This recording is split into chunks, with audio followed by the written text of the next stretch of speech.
I started the Oasis with a friend of mine, Heklina, another drag performer, and 2 other business partners.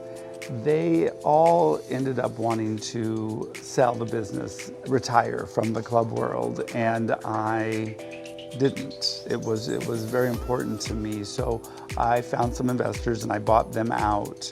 And then 2 weeks later, the pandemic hit. And it was one of those moments where I thought to myself, either I made the worst decision of a lifetime or the best.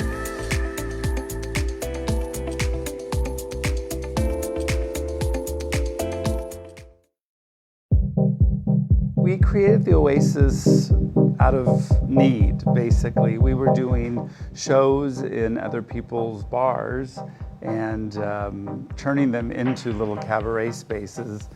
And when the last place we were performing, we weren't able to use anymore because they were selling the building to be turned into condos, we decided to make our own space.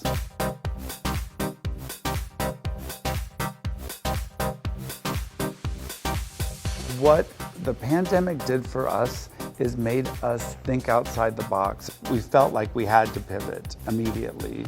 We created a program called Meals on Heels. Freshly delivered food, no touching. Where we would offer a food delivery service with a curbside performance.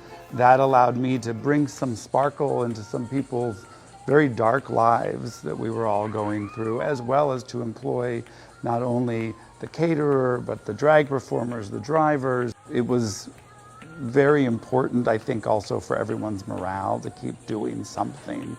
We had outdoor dining on the roof and on the street with drag performances and food by our local restaurants, so we could all support the ecosystem of where we are.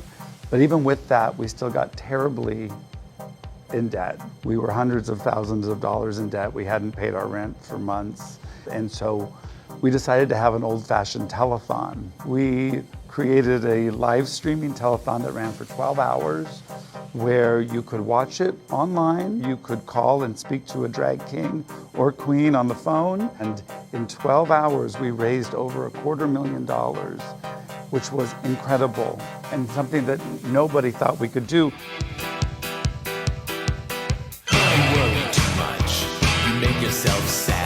We got ourselves back, and it made me realize how important it was for the community that people would show up.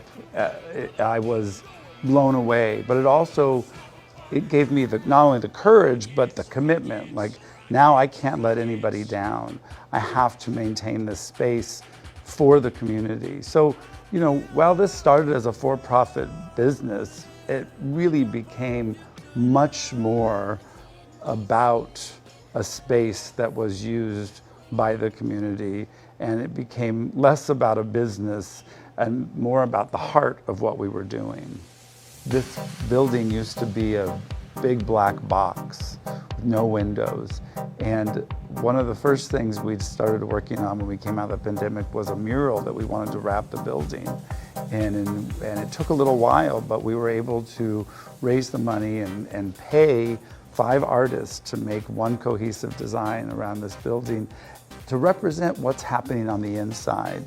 Because I think what's also important is saying, this is who we are, this is us, putting it out there because that inspires other people. And we don't realize how much we affect the community around us when we put it out there.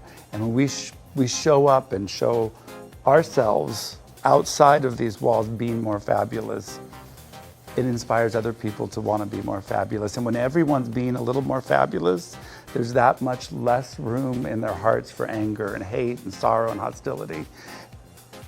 And that is how we change the world.